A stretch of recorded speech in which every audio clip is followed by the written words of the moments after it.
hello, everyone. Thank you for tuning in. I am Jay Lee. This is Jay Lee's Corner. This is my review for Pose, Season 2, Episode 4. Look, I just watched it today. I'm like, oh, I'm finna watch Pose. It's gonna be amazing. Girl, I've been crying for the past hour. Girl, look. If you have not done so already, please take a moment to subscribe to my channel and become a whole Jaybird. Jaybird. Dun dun dun. And all that good shit. Let's just get into this episode. I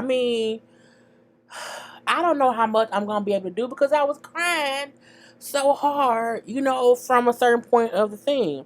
So let's get this stuff out the way from the beginning. We see it's the ball. Okay, they're at the ball. Category was lofting. Okay, it's a different way to vogue. It's a dancer category, and pray tell come on dancers, come on dancers. And then we see the dancing boys doing this and doing that. You know what I'm saying? Getting it down and dirty. And then, oh, wait, was that Pray Tell? Yes, and Pray Tell sees some coming down the aisle. And he like, what in the heck? Y'all know I never have pictures ready, but I pop them in as I see fit. So, what's in the hell we got going on? And then, honey, here come Miss Candy. Miss Candy come down the aisle, and as she says, she's paying homage to Madonna. Okay, she is voguing. And she said, I'm going to vogue y'all asses down, okay? She... Girl, y'all know we love us some candy. And she is just, trying to serve all up and through. So Bertel like, girl, we didn't been through this before. This is a dancing category. You are not a dancer. You're not a vulgar. This is not your steez, honey. Like, go ahead on somewhere. You went for face stuff. This is a dance thing. This is not what you do. Go ahead on somewhere else with that bull crap. Pray tell, why y'all putting me down? You're like, I don't have to put you down because you're always at the lowest point. Your scores are always low. So it ain't never me, it be you. Okay, it ain't me, it's you. And she bring up how, you know what, you always tell us it's our time, how we're being seen now, how we can do this and that. But you refuse to see that I have heart and I'm a star. Just like you, just like I'm a star too, like you, like Madonna, like whoever else is in. We all are stars. He like, oh, okay, judges, give her the score. So she get like 5s and 0s or whatever. Because Candace, that's not your that's not your category. It isn't. No tea, no shade in her category. You know what I'm saying? You gotta regret that. You know what I'm saying? I am a star. I am somebody. And you are. You are somebody, but Candace, boo boo, that ain't your category. You know what I'm saying? Like, you can't, girl. Even though the way they talk to Candy, you fucked up. It's because she be getting herself involved into stuff that's not her category. So we see that going on. It is what it is. We then see Pray Tell and Blanca go down to see what's her name? I call her Dr. Sandra because I don't know what her real name is. That's just what I call her. Because her real name is Sandra Bernhardt, and so that's just what I know her as. So she down and talking to Blanca, and we also see Pray Tell. I'm trying to get this up as we talking, and Pray Tell is upset because he think they there to talk about the next AIDS benefit ball, and they like, no, we're here to talk to you because we want you to start taking AZT. And he like, bitch, what? You know what I'm saying? He is not happy about being ambushed because, again, he thought we was there to talk about something different. And so, oh man, look at down here. So, he like, what? I don't want to, I told y'all that ain't what I want to do. And Dr. Sandra, well, Blanca told me that you're trying some, voodoo type shit. Like, what is this? You eat a pound of butter a day. So he was told by somebody, you eat a pound of butter a day, it will make you healthier. And I'm like, girl, okay. Anyway, and he like, I want to try a holistic thing. I don't want to do the goddamn AZT. And don't be talking about me when I'm not here. Don't be talking about me. Let me do what I want to do on my own terms. Let me live my life. Damn it. You know what I'm saying? It's his thing. You know what I'm saying? And I'm like, I get it. And like, Pray Tell, we're only talking to you about this because we love you. Blanca's been on AZT, and her blood work looks like, she's getting better. You know what I'm saying? Her levels are up, so it's a great, great, great, great thing. Well, whatever. That ain't me. Let me live my life. Find another way to love me. And he leaves. I'm like, Pray Tell was not happy here. He was very upset with him. So he walks away. And so he goes to a little meeting. It's the meeting with the master of ceremonies. It's him and three other dudes who run the ball scene, and they come up with rules and just talk about whatever. So they bring up how, we need people to start paying their dues, to start paying, doing donations, because these trophies don't buy themselves. We need money to run these things. So, people need to pay their dues to make it run. Okay. He brings up how, they have to save time at the balls, so they can't have a moment of silence for every person who has passed away at every ball, because there's too many people. So there's too many moments of silence. So we need to do one moment of silence, at the beginning of each ball of the people who died, like that week or that month or whatever it is, because, we can't keep taking, 30 moments, because that's the whole goddamn on ball. They also bring up how, we also need to get some new categories. You know what I'm saying? Because the young folk is like, some of these categories is from 1973. I say, girl. Anyway, so they're like, yeah, somebody said we should have a lip syncing category. Brick's like, no, we ain't out of my dead body. No, no, no, no, no. If they want to go lip sync, they go to a gay bar down somewhere with them gay men, them blue jean jackets or whatever. We're not having to hear. Like, what's the point of singing to a cassette tape? Like, I think that's just stupid. And we see Candy is there, honey. And she like, but wait, Pray Tell outfit, Gunny. Pray Tell, I had to get a picture of Pray Tell walking to the meeting. And I'm like, Pray Tell, it's like a little pimp sometimes. Look at Pray Tell. I say, what the heck? I love the hat, though. He's sharp, though. He's sharp, but it was a little bit pimpish. Anyway, so when they sit up there talking, and I realize Candy is actually behind them listening. She said, I found out, that the y'all be meeting here. It ain't hard to find out what your bottoms be. I'm like, bottoms? They all bottoms? Okay. Anyway, so she's like, look, I want y'all to put up some new categories, because I can do this and I can do that, and I want to be seen. You know what I'm saying? I keep telling you, I am somebody. Candy, you is relentless, girl. And Pray Tell is still not hearing it. Like, look, I don't want that. Like, we don't need no lip sync and stuff. You know what I'm saying? I don't know why, you want to have that. I deny. We're not having a lip syncing category. No. And she gets upset, because why do you never take me serious? And I'm like, did she pull a knife on Pray Tell? Candy don't, honey. Candy be having hammers, knives, seesaw saw. Girl, this all, I said seesaw saw. It's all kind. I should have said a Shawshank. But it's all kind of stuff. Are you gonna kill me? You gonna do me in broad daylight, bitch? We'll do it, bitch. We'll do it. You know what I'm saying? She walks. She realized, I can't kill Pray Tell. I can't stab him up in this restaurant, because everybody will see me and I will go to jail. Okay, and so she walks away, but not before throwing things at Pray Tell from across the restaurant. I'm like, Candy girl, you a wild one, girl. You a wild one. So we then see the next category is Higher Than Heaven. It's an avant-garde um, um, category. And, it's like you got to be extra, extra. Look at Pray Tell being extra, extra. Read all about tits. And as we see each girl come up, they just have these stylistic, these futuristic costume. It was this little thing, girl, I don't know what it was. It was a little bird cage, with a little cage. It was cute. That was a lot. It was a lot of things.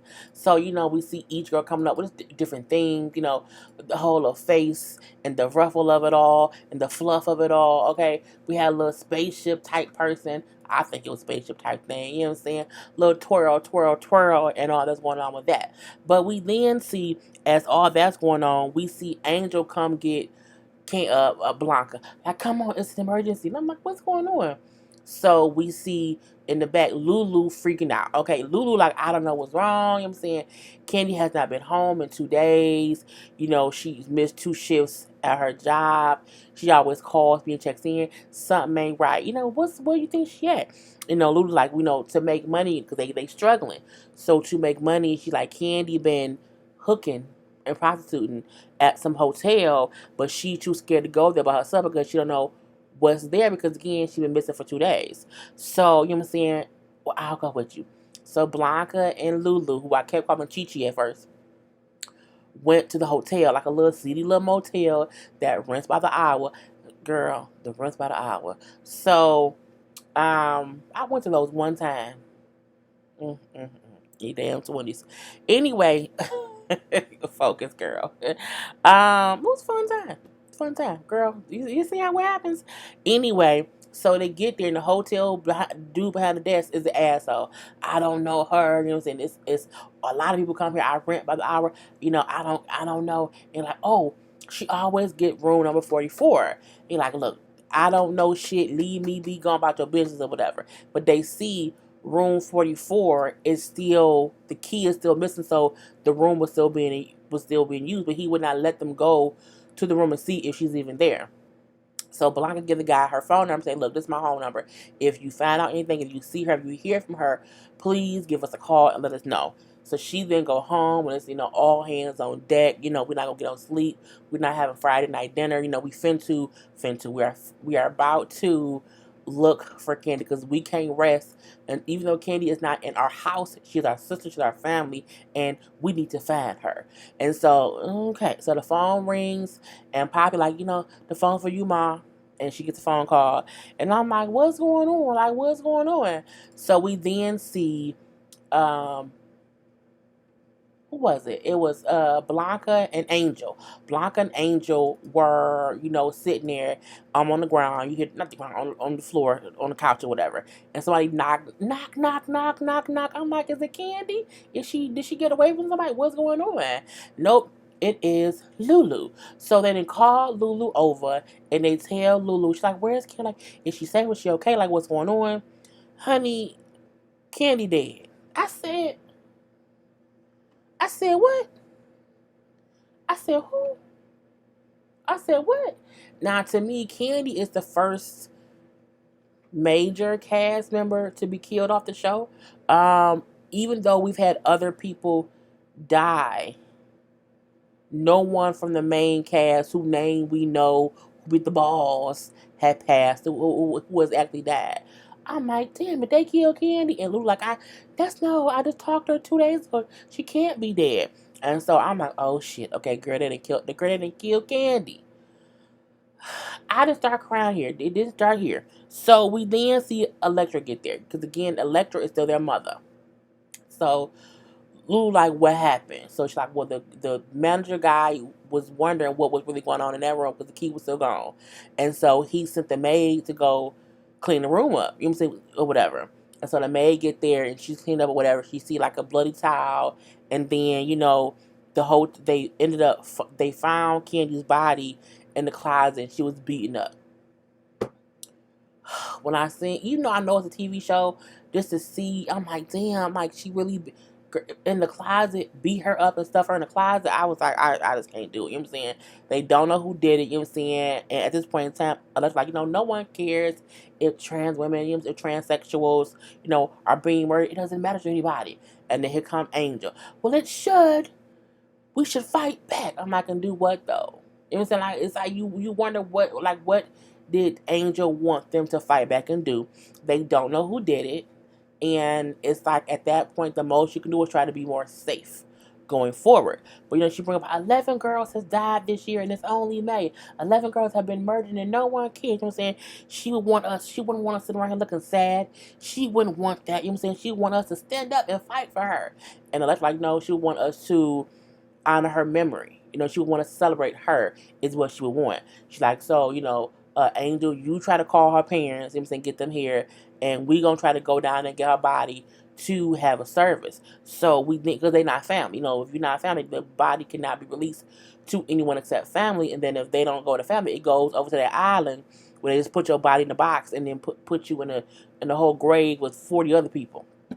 So, Dr. Sandra, I call Dr. Sandra, goes with Blanca and Electra. And the guy who works like in the office is also gay. And so she's like, I know that you dated so and so from my office and whatever. And I know y'all broke up and you were sad about that. What if he died?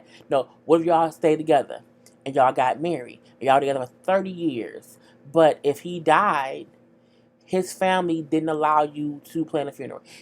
They couldn't, you couldn't get his body released to you. You couldn't do this and that because, no one would just allow you to bury your family. Because he was like, I can't get y'all the body, like, it'd be illegal. I would have to go against the rules. And they like, you would want someone to do it for you if it was your husband, because you would want to be able to say he is my family. The same way she's saying Blanca and Electra is Candy's family. So give us the damn body. And so he gets it and he gives them the paperwork to, have her body taken to whatever funeral home they want it to go. So, we do see Blanca, Electra, who was it? Blanca, Electra, and Angel go to the funeral home to view her body. And, they look shocked. As you see, they look shocked. Not because she looks bad, mainly because she does not look like herself. Okay, yes, I'm gonna try Candy, but it's just this makeup. Okay, we not going, so the makeup looks horrible. Okay, wig look bad and all that, and they're like, oh my god, she would haunt us forever. We let her be buried with that badass wig and that badass makeup. So we have 2 hours. We have to fix this. So, they're like, okay, we have to, make sure that she not seen how she would not want to be seen. Okay. And so they redo her makeup and she looks like Candy. I said, hey, Candy girl, looking all cute. Boo, go ahead, Candy. But I was still sad that she was dead. Okay. So, we do see how Angel is sad, saying that Candy parents, did not want to come, or they just were not receptive to the fact that their child passed away. We can kind of assume they maybe were not accepting of Candy being Candy and Candy not being their son. So we see that whole thing. I feel like Angel was more upset and just traumatized because Candy died in the same way that Angel used to make money, and probably was to be making money that way if she was a modeling. So I think she, we'll get to that in 1 second. So we do see Pray Tell. He does the eulogy. And from the moment he started talking, I was bawling. Okay. I think it was like one, like, I miss my dad. Girl. 2, people in real, like this, even though Candy is a fictional character, that's happened to people. Like, there are women who are trans who are beaten and murdered daily. And we hear about it on the news all the time. And it's like no one does much about it. And I love how Pray Tell, so, at the end of the day, we have to, handle unfinished business, which would be to protect our sisters who are being murdered by, men who are just, not secure in what they want. You know what I'm saying? Meaning they want to sleep with a trans woman and then get all up in their fucking feelings and then want to beat them up and murder them. It's some bullshit that's afoot.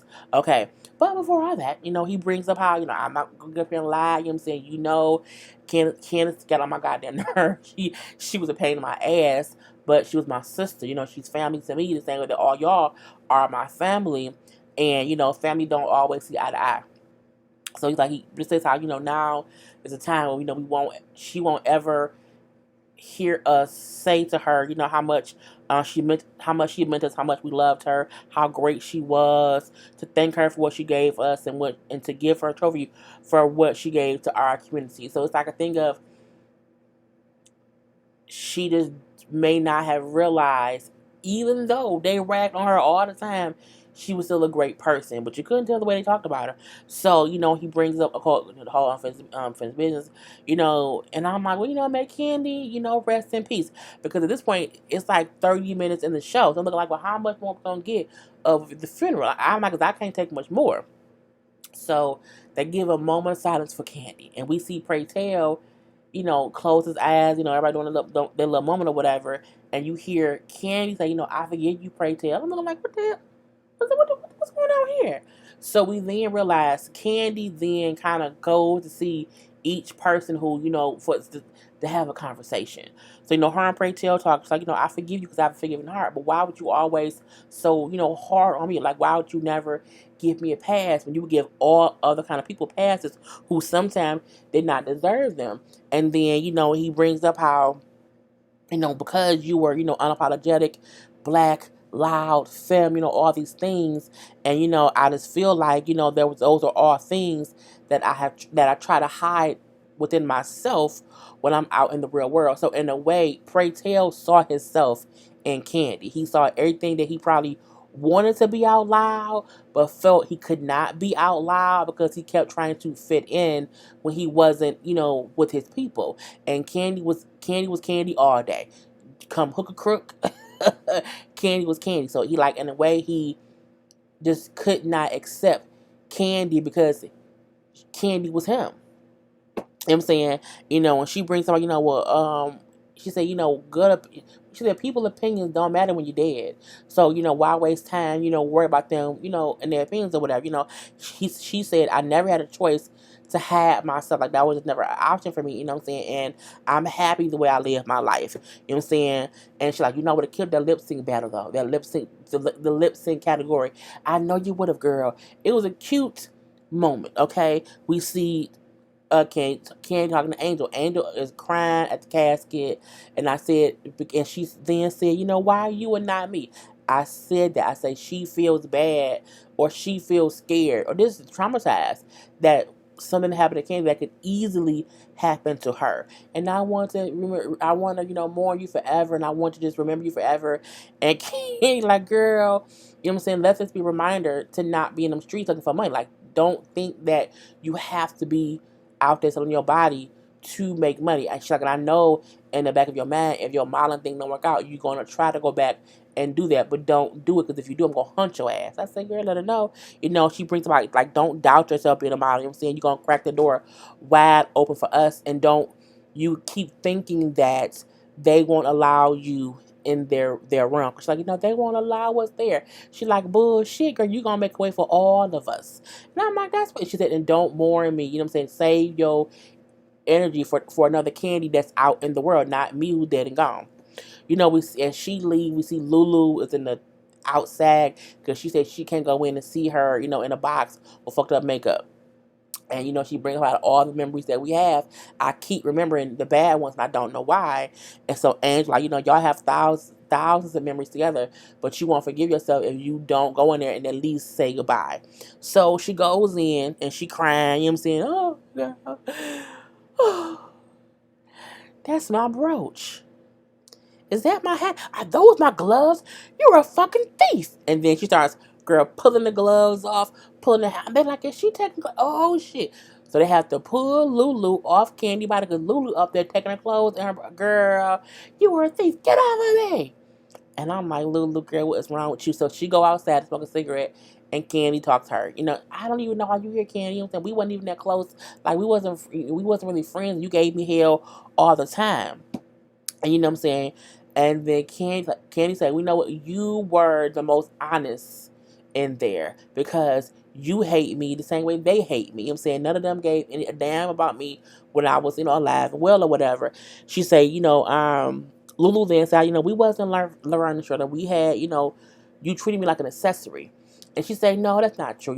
That's not true at all. She then brings up all the good memories they had together and they would laugh and whatever. And she said, it's like one day, in the future, you're going to have a moment and something going to happen. You're going to see the seat next to you where I should be.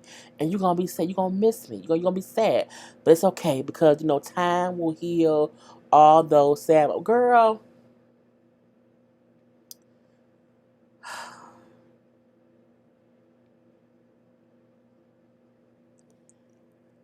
I might cut that part out. I don't know if I can remember. Anyway, I'm like, damn, that's true because that's what happens. We then see Blanca. Blanca was sitting there and Candy was sitting next to her, and it was such a just a a beautiful scene. Okay, they were sitting there and they were just humming. Um, they were humming. Oh, girl, get it together. So no, that was not what they was humming. They were humming. Yes, Jesus loves me, and it was so just. I thought it was poetic, because they didn't really have. Even though Candy was an asshole. Candy was an asshole to everybody. You know, her and Blanca they had many issues or whatever. So I feel like between them two, it didn't have to be a conversation because it wasn't like any unfinished business. They were, you know, just what they were. So them two just sitting there side by side, humming, "Yes, Jesus loved you." I'm like, it was just so it was amazing. So we then see here come a lecture. Candace, not Candace, girl, not Candace. Blanca, there's some two old people in the back, you know, to eat them by food. Go get them. We then see the two old people is actually Candy's parents. And then, you know, she's like, "Oh, hi, how did y'all know Candace?" Candy? What kind of name was Candy? That's the name she chose. He was our son. And they're like, not right now. Like, no, not right now. He was, our child. You know, Candace was our child. And then, because it seemed like Blanca didn't want to, like, have an argument or like, because you can see the mama's a little bit like, "I ain't okay with this shit, but I'm here and I don't know what to do with it." And they like, what I'm saying, we need to come here and at least say our respects to our child. So Blanca, you can go and just, say your goodbyes. So they go up to the casket. And Candy goes first to her mama. And, she said, "Why did it take you so, baby? Why did it take you so long to see you?" And then she said, "Mama, because you refused to see me. You refused, you caught me trying on your clothes. You caught me trying on your wigs and stuff. You caught me doing things and you never stopped me. I thought you welcomed it and we had this like secret between us where you accepted me for what I was." The mama said, "I thought you were just gay and creative." I said, "Well, technically, that's what you could call it, gay and creative, you know." But I appreciated how the mama said there was no book to raise a child like you, and to me that wasn't like a dig or a diss. That meant I had no idea what to do. Even if I had my Bible didn't tell me what to do. There was no book or instructions or manual to tell me how to raise my son, who I can tell is completely different, and he's gay and he's creative. But what do I do? What am I supposed to do? You know what I'm saying? And then Kenny says, "How, Mom, this is who I truly am." And I'm like, I see that. I see that now. Like, from the outside, she said the outside of you was different. But on the inside, I see my baby. And I miss you. I miss you so much. I just wish you didn't have to leave right now. I miss you too, Mom. And I was like, oh, okay. Girl, it got too much. So Candy didn't talk to her dad. You know what I'm saying? And she's talking to her dad, and she brings up how, the dad said, like, "Oh, you never had any of those, like, like these boy thing. Like, you didn't do this, you didn't do that, but you was so tough. And, like, you was tough like a boy, but that was really it." You know what I'm saying? Candy brings up how, remember the dollhouse? And then you're like, "Yeah, because you asked about it, you asked for it, for a couple years or a couple holidays or whatever." And you know what I'm saying? And Ken's like, "I knew that you got it from. I knew it because I sat up and I played sleep and I saw you put it together." And then, he said, I wanted my baby to have what and then he paused, what she wanted. You know what I'm saying? And Kenny said, Kenny said, "Having my dad see me gave me the power to become who I am." And it was just like, it was just so nice. She had her own thing with both her parents. And not my nose all stuffed up. Anyway, Pray Tell then comes out and he announces how the ball will now have a lip sync category and be named after Candace, you know what I'm saying? Because Candace would have, lip synced the ball down and all of that. And, we then see they're like, "Okay, pallbearers, come to take the casket or whatever." And they, taking the casket out. And I'm like, "Wait, the door's open and it's the bar." I'm like, "What is the bar?" I'm like, "Is the funeral home behind the ballroom?" I'm confused. And I'm like, "Oh," I'm like, "First of all, girl, why you been like acting like it's for real? Like dead Candace just went and had conversations with everybody." So clearly this is just, how they're ending it. And so, it was she looked great. Okay, dead Candace got out that casket, baby, and was singing. Okay, and was singing all up and through. And where's the picture? There you go. And she did her lip sync. You know what I'm saying? Out the casket, she was casket sharp. casket sharp, okay? And she was singing Stephanie Mills. I never knew a love like this before. Got all tens. Girl got her a little trophy, and then sashayed away. It was a great way, in my opinion, to do a funeral for Candy. Like, I saw a lot of people comment saying, "I can't believe they would kill Candy. Like, that was a horrible way to do that." I'm like, I feel like we have to be realistic to the story. If we feel if this show would be fake if they didn't show someone die in some way, shape, or form, and how things were really happening back then, it would be completely fake if the main characters didn't know someone who was beaten up, didn't know someone who was murdered, didn't know someone who died of AIDS, who didn't, you know what I'm saying, or who didn't know someone whose parents hated them. It would be fake for them to not to show that. I think it was smart of them to use Candace's character because it showed them how, one, she was a part of the family, and when push came to shove, she was family, but also she was a person who was misunderstood and not maybe appreciated the best way that she could by everyone. And by her passing away, it also means you have to be careful who you not nice to. Be careful who you know what I'm saying, kind of just shoo away. Like, girl, I'll deal with you later. And then it ain't no later. You know what I'm saying? So I feel like she was the kind of the perfect character to do that with. And she the lip syncing scene of her singing at the end was amazing. Like the performance was amazing. She gave face, body. Okay, she was dancing around better than she usually do. Hair. It was amazing. It really was. So it was a very sad episode. Oh God, I cried all the time. Well, I cried for the moment. Anyway. So that was amazing. We then see, of course, Blanca and the whole family at the house or whatever, and all the kids are going out. And this is Blanca and Pray Tell, they're doing the dishes. And so, he like, give me a glass of water. A little thirsty. And then he pulls out the pills.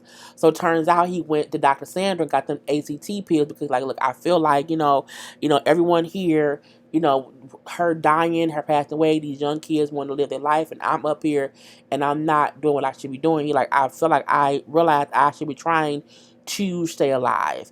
And, I don't want to go to the casket leaving anything undone. Saying? I need to fight for my life too. And so both Blanca and Pray Tell both took the ACT pill together and said, toast to life. And that was the whole episode. Girl, I love y'all. Peace.